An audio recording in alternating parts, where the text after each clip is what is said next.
আওলাদ অবশ্যই। সম্ভবত একজন সম্ভাব্য ইউপি চেয়ারম্যান প্রার্থী হতে পারেন, আমি এখনো নিশ্চিত না। তবে গত বছর ও বলেছিল যে তো সবাই একটা নির্বাচনী ভাবনা কাজ করছে, তবে আজকে এটা কুশল বিনিময় অনুষ্ঠান।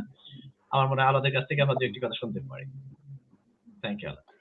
ধন্যবাদ তারেক, কুশল বিনিময় অনুষ্ঠানের সম্মানিত সঞ্চালক এবং baroakhali.com এর প্রতিষ্ঠাতা বন্ধুবর শহীদুর রহমান তারেক এবং উপস্থিত আমার সহ আলোচক শ্রদ্ধেয় মোজাফফর ভাই, সুধীর দা এবং আমজাদ ভাই নতুন আসছেন নির্বাচন করার জন্য।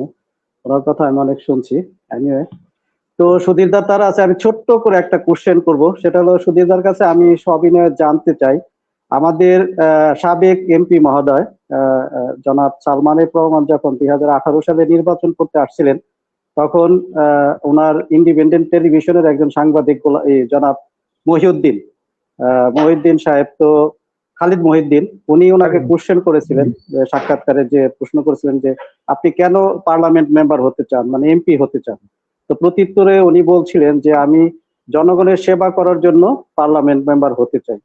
তো আপনার কাছে আমি সবিনয়ে জানতে চাই, বা আরো যারা উপস্থিত আছেন, শুধু জনগণের সেবা করার জন্য বা এলাকার উন্নয়নের জন্য কি আমাদের নির্বাচন করা উচিত, বা জনপ্রতিনিধি হয়েই কি শুধু মানে এলাকার উন্নয়ন করা যায় বা জনগণের সেবা করা যায় না, এর বাইরে থেকেও যার যার অবস্থান থেকে আমরা জনগণের উন্নয়ন বা জনগণের সেবা করতে পারি? যেমন baroakhali.com বিভিন্ন সময় বিভিন্ন ক্রাইসিস মুভমেন্টে করোনার সময় অনেক ভূমিকা রাখছে, সেখানে আমাদের সুধীরদারও অনেক কন্ট্রিবিউশন অনেকেরই আছে।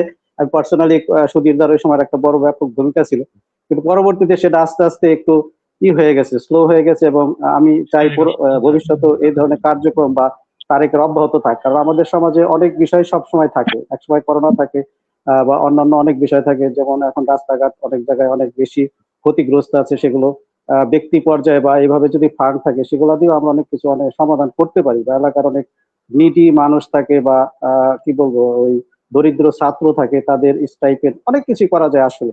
সেই জিনিসগুলা কিভাবে করা যায় এ ব্যাপারে যদি সুধীর দা আর কি বলতেন।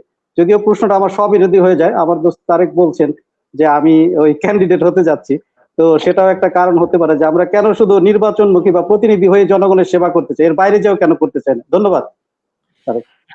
একদম আওলাদ হোসেনের সাথে আমি একেবারে কণ্ঠ মিলিয়েই স্বীকার করে নিচ্ছি যে মানুষের কাজ করার জন্য অ্যাকচুয়ালি মানুষের কাজ করা কি, মানে যে কোনো মানুষ যে কোনো সময় যে কারোর জন্য কাজ করতে পারে, সেই জন্য তার খুব বড় কিছু পজিশন অথবা প্রতিনিধি হওয়া অথবা সরকারি একটা পদ এগুলো লাগবেই এরকম কিছু না। কিন্তু যেখানে এখানে একটি বিষয় খুব উল্লেখযোগ্য, সেটা হলো যে আমি 1000 মানুষকে উপকার করতে চাই, কিন্তু আমার সেই সঙ্গতি তো নেই। 1000 মানুষের উপকার মানে হলো অনেক বড় টাকা আমার পিছনে লাগবে, তাহলে আমার পিছনে আরো 100 লোক সাহায্য করতে হবে। এই জিনিসটা আমি তাহলে 5 জন মানুষকে উপকার করতে পারবো। আমি যদি চাই নিজে কারোর সাহায্য লাগবে না, আমি হয়তো 1 জন 2 জন 10 জন মানুষকে উপকার করতে পারবো। কিন্তু আমি যদি বৃহত্তর মানুষের কথা চিন্তা করি যে আমি উপকার করতে চাই, তাহলে কিন্তু আমার ক্ষমতার ব্যাপারটা আসে, এবং সেখানেই আসে যে আমি সরকারি এই পৃষ্ঠপোষকতাকে আমি পাচ্ছি না। সরকারি পৃষ্ঠপোষকতা একজন চেয়ারম্যান, একজন মানে উপজেলা চেয়ারম্যান, একজন এমপি যেভাবে পাবেন, একজন মন্ত্রী, আমি তো সেইভাবে পাবো না। তো সেই জন্য বৃহত্তর ক্ষেত্রে যদি আমরা চিন্তা করি, আমি যদি উপকারী হই মানুষের, তাহলে আমি যদি একটা পদে যাই তাহলে আরো বেশি উপকার হবে মানুষের। বক্তব্যটা এখানে সংক্ষিপ্ত, জাস্ট এখানে। কিন্তু মানুষের কাজ করার জন্য আমরা যেটা দেখেছি baroakhali.com সম্মিলিত প্ল্যাটফর্মের আওতায় আমরা যে কোভিড এর সময় যে মানুষগুলোকে সাহায্য করেছি, খুব বেশি মানুষকে করতে পারিনি, কিন্তু যেটুক করতে পেরেছি সেজন্য আমাদের সরকারি কোনো সাহায্য ছিল না, এবং কোনো কারোর খুব বড় লোক কেউ এগিয়ে এসে আমাদের হাজার হাজার লক্ষ লক্ষ টাকা দিয়েছে সেরকম কিছু ছিল না। কিন্তু একটি সদিচ্ছা ছিল এবং কিছু কাজ হয়েছে, এবং এই কাজগুলো কন্টিনিউ করা যায়, ডেফিনেটলি কন্টিনিউ করা যায়। কিন্তু সমস্যা হয় যে এখানে আমার কাছে যেটা মনে হয়েছে সেটা হলো যে সবসময় একটা পলিটিক্যাল ইস্যু কাজ করে, একটি পলিটিক্যাল দ্বন্দ্ব কাজ করে। আজকে একদল এইভাবে কথা বলছে, কালকে আবার আরেক দল অন্যভাবে কথা বলবে, কিন্তু সব সময়ের জন্য একইভাবে কথা বলার লোক সমাজে অনেক কম। সব সময়ের জন্য একইভাবে কথা বলার লোক সমাজে অনেক কম। তো আপনার মানুষের সাহায্য করার জন্য সব সময়ের সমানভাবে কথা বলে এই মানুষগুলো দরকার। অর্থাৎ সেইটা তাহলে মানে নন পলিটিক্যাল মানুষই কাজ করবে না, তা না, পলিটিক্যাল মানুষও কাজ করবে। এখন যে বিরোধী আছে, এখন যে সরকারিতে নেই, তারাও মানুষের উপকার করতে পারে, আবার সরকারি দল বেশি উপকার করতে পারবে।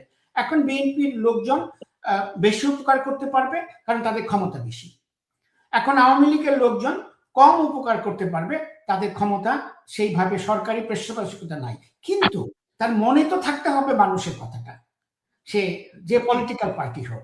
আর আমরা যারা পলিটিক্স করি না, যারা মানুষের কথা চিন্তা করি, আমি লিখি কি জন্যে, একটা নীতিকে প্রতিষ্ঠা করতে চাই, একটি পলিসিকে সামনে আনতে চাই, কিছু মানুষের কথা বলতে চাই, কিছু আমার যেটা ভিতরের বক্তব্য সেটা প্রকাশ করতে চাই। এখন সেটা এক ধরনের প্রচেষ্টা আমি করছি, এবং উদ্দেশ্য কিন্তু মানুষ। এখন আমি আরেকটু ডাইরেক্ট করতে পারবো যদি আমরা সরাসরি সাহায্য করার জন্য আমরা এগিয়ে আসি, এবং সেটা ডেফিনেটলি আমি আবারও একমত পোষণ করছি আওলাদ হোসেনের সঙ্গে। সেইটা করার জন্য আমার সরকারি পদ লাগবে, আমার ইলেকশন করতে হবে, এই দরকার নেই। এটা ছাড়াও আমরা করতে পারবো, তবে ছোট করে করতে পারবো। এবং আমি যদি ছোট করে করি তাহলে বড় চিন্তাটা আমার কাছ থেকে মানুষ আশা করতে পারবে, কিন্তু ছোট করে করার জন্য কারোর সাহায্য লাগে না।